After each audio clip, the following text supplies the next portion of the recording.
কেবিনেটত আজি আমাৰ এডুকেশ্যন ডিপাৰ্টমেণ্ট সংক্ৰান্তত আৰু এটা সিদ্ধান্ত হয় এডুকেশ্যনত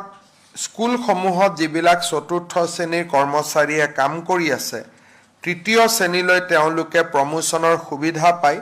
ৰুলখন নোহোৱাৰ কাৰণে সুবিধা পোৱা নাছিল আজি আমি তাৰো ৰুলখন বনাই দিছোঁ যাতে চতুৰ্থ শ্ৰেণীত কাম কৰি থকা কৰ্মচাৰীসকলে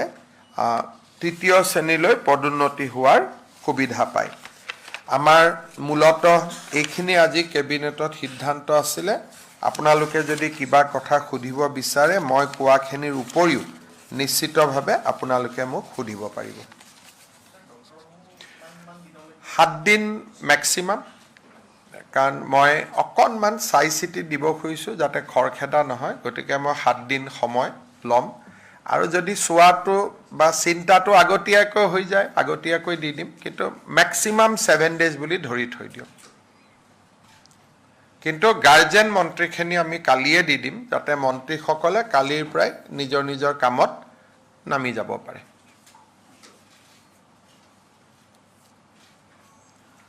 হ'ব